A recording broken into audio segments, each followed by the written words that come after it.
Yo, CJ nga pala.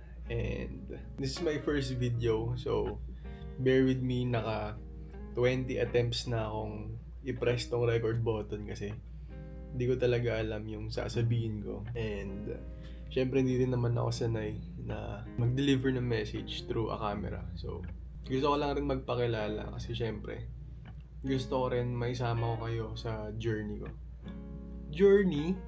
Gusto ko lang rin talaga maging familiar kayo sa background ko, gusto kong gawin, ano yung mga gusto kong maibigay, ano yung mga i-contribute ko sa society. Bakit gusto kong gumawa ng YouTube channel is because I wanted to start it for a long time, you know. Ever since bata ako, I wanted to create videos. Nagsimula naman ako sa gaming videos, tutorial videos, at sa kung anong creative na utak ko nung bata ako na pwede kong maigawang content. Pero hanggang doon na lang, you know. And hindi ko naman siya naisipang na ituloy siya nung bata ako. But that was my dream, you know. That was my dream ever since I was a kid. Pero sa ngayon, I kinda just realized na hindi talaga siya nawala sa akin, you know.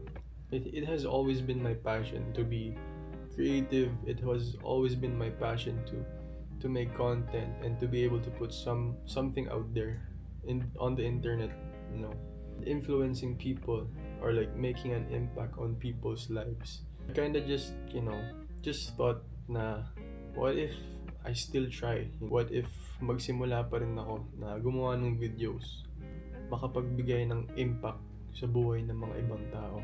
So, that is my reason kung bakit gusto ko rin gumawa ng content and ng channel. Pero yun nga rin, before I start, you know, like thinking of these ideas na gusto ko magsimula ng YouTube channel, gusto ko magsimula na gumawa ng videos. And I had these ideas na pwede kong magawang content, you know, like sports, philosophy, thinking about, you know, life, or like talking about life in general, trying different kinds of, you know, side quests, kung ano man pwedeng matry. And I had this structure, I already had these ideas, and kung ano yung mga gagawin ko. But then, at the back of my mind, nangingibabaw pa rin talaga yung takot. What if hindi to mag-work? What if hindi magustuhan ng mga tao? Or what if magsasawa rin ako and masasayang?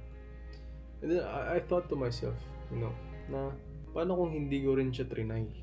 Diba? Kung hindi ko siya trinay, hindi ko malalaman yung mga bagay na yun. Kaya I just realized na I just start doing things. Just start anything na sa tingin mo makakapagpasaya sa'yo, na makakapagbigay ka ng impact sa buhay ng mga ibang tao.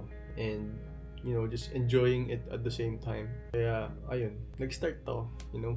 Tayo na sayang rin naman tong camera ko na napakamahal na 30,000 pesos, you know. Tapos, 2 beses ko lang ginamit.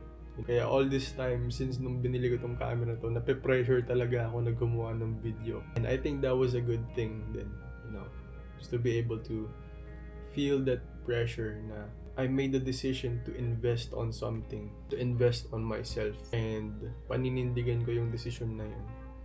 Kasi nag-invest ako sa sarili ko. Another reason is, kaya ko rin to ginawa tong YouTube channel na to.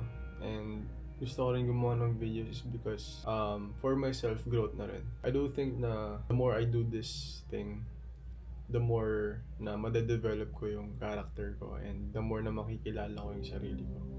And I think it's a wonderful thing to do that, you know. And yun yung reason why I started this YouTube channel. And that is the reason why I want to start making videos. So yeah, this is my first video, and you know, I will try my best na gumawa ng magandang content out there, you know, just to be able to enjoy, you know, for the love of the game, mag-post ng content, gumawa ng videos, and mag-isip ng different kinds of ideas na maibibigay ko. So yeah, CJ, you can call me Jay for short, and I'll see you guys in the next video.